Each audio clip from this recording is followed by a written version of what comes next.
My good friend from Louisiana, Congresswoman Julia Letlow. Gentlewoman from Louisiana is recognized. Thank you, Congressman. Mr. Speaker, I rise today as the House considers H.R. 4738, the COVID-19 American History Project Act. The last 2 years have been unimaginable for every single American. As COVID-19 ravaged our nation, we lost nearly 1 million citizens to this devastating virus. For countless families, those deaths were not just a number on the news, but the visceral loss of a loved one, a grandparent, a husband, a wife, a mom, a dad, a sister, a brother, a daughter, or a son. My own family faced the pain of this pandemic as we lost my husband, Luke, just days before he would take a seat in this very chamber. Studies tell us that when a person dies, approximately 9 people from their inner circle, their family, friends, co-workers, and neighbors, suffer profound grief. This bill is dedicated to them. The now nearly 9 million Americans who live every day with newfound emptiness and suffering.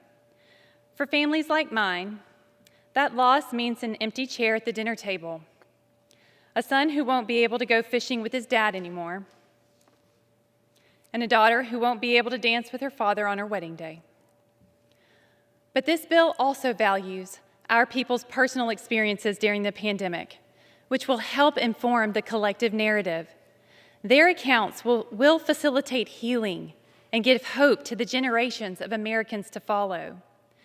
The COVID-19 American History Project Act will task the Library of Congress to record, collect, and keep the stories of Americans impacted by the pandemic. Personal accounts from those who survived this virus, from those who lost loved ones, and from our healthcare heroes, the doctors, nurses, technicians, ambulance drivers, and custodians who served on the front lines of this pandemic, and we owe an enormous amount of gratitude. This bill will allow us to use our voices as citizens to write the history of this time. Personal stories are powerful and can promote healing while also helping others who are hurting. Medical research tells us that sharing a story through verbal or written means has a cathartic effect on a grieving individual. I know from my own life experiences that when we tell our stories of tragedy and loss, that is when true healing begins. It is time for the American people to heal. It is time for us to finally put the fear and divisiveness of this pandemic behind us.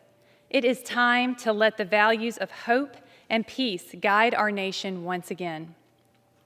Mr. Speaker, I believe it is fitting for this bill to come up for a vote on the first day this House begins to reopen. As we welcome the American people back inside their house, let us also welcome the countless stories of those we lost throughout these last 2 years. Every day, when I look into my toddlers' faces, I see their dad's amazing spirit, and I find comfort in knowing that his greatest legacy will live on through them. But it's my children's generation and those not yet born who will need to know the personal history and indelible impact of this pandemic. And it should be written by the very people who lived it and were impacted directly. My husband, Luke, loved history and had a tremendous passion for preserving our shared American heritage. His knowledge of the past profoundly shaped his public service. I think of the hours he spent poring over historical documents, writing and publishing the stories of the people who came before us. Let us preserve today's stories, not just to write a record, but to inform the decisions of those who will stand in this chamber decades from now and chart the course for our republic. It is the dawn of a new day in America, one where we can finally begin to move forward from COVID-19. And while we vow never to forget the great suffering and loss so many of us endured, we stand emboldened by the collective healing of the American spirit. The Library of Congress's mission is to engage, inspire, and inform Congress and the American people with a universal and enduring source of knowledge and creativity. Let us amplify the voices of the American people. Let us use their stories and experiences to write this history, and never let us forget those we lost. In closing, I'm reminded of a quote from Rick Warren who said, "Other people are going to find healing in your wounds. Your greatest life messages and your most effective ministry will come out of your deepest hurts." Mr. Speaker, it's time for us to let our country heal. It's time for us to share our stories. Thank you. I yield back. I reserve. The gentleman from Illinois reserves. The gentlewoman from Pennsylvania is recognized. I reserve, and I'm prepared to close. The gentlewoman from Pennsylvania reserves. Gentleman from Illinois